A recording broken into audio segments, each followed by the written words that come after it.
Abençoada Igreja de Cristo, graça e paz. Ele vive e reina para todos sempre. Ele é nosso único, suficiente Salvador. Ele quem nos ama com amor eterno, com seu precioso sangue nos comprou, nos lavou e perdoou todos os nossos pecados de uma vez por todas e para sempre.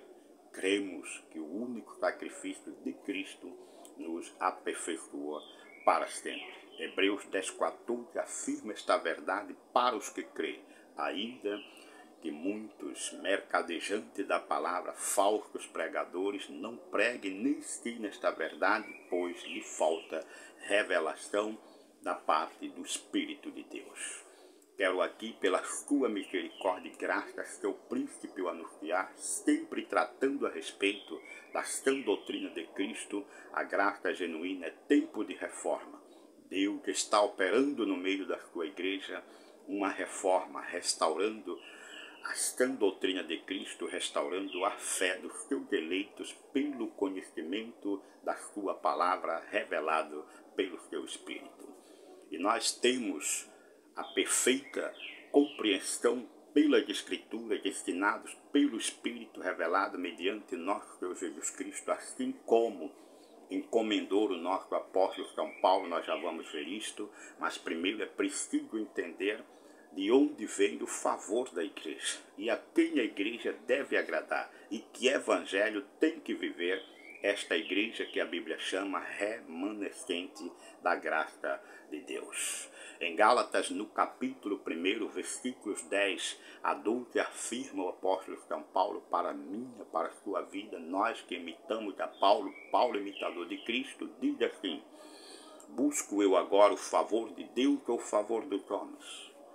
Procuro agradar a Cristo ou a homens? Ainda que agradasse a homens, não seria servo de Cristo. Faço-vos, porém, saber, irmãos, que o evangelho por mim anunciado não é segundo o homem, pois não recebi e nem aprendi de homem algum, mas mediante revelação de Jesus Cristo.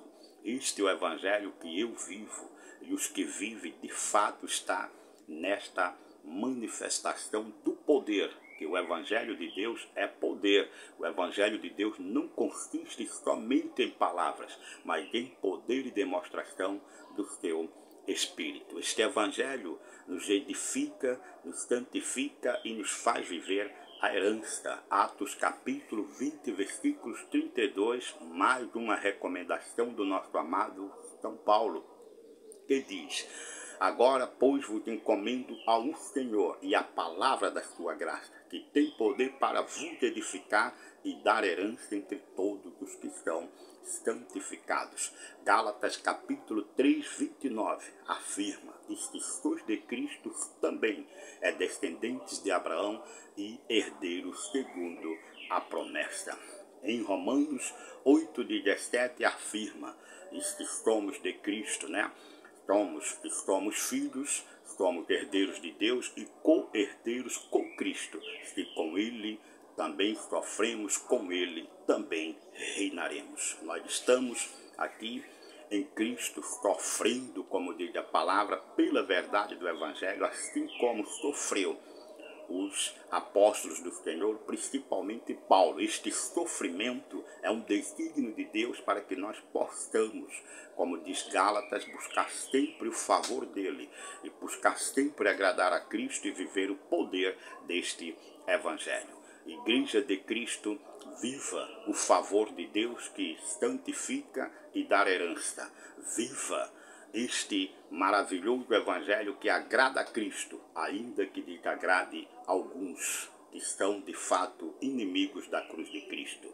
Viva este poder que é o evangelho da graça, o evangelho mediante revelação de Jesus Cristo e não revelação de mentiras de homens que estão movidos por avaria, que faz comércio do povo de Deus, que mercadeja a palavra de Deus e que são um escândalo para o reino. Igreja, fuja dos tais. Igreja de Cristo, viva o favor de Deus, pois nele há santificação e herança. Igreja de Cristo, abençoada, chamada para ser santa, graça e paz.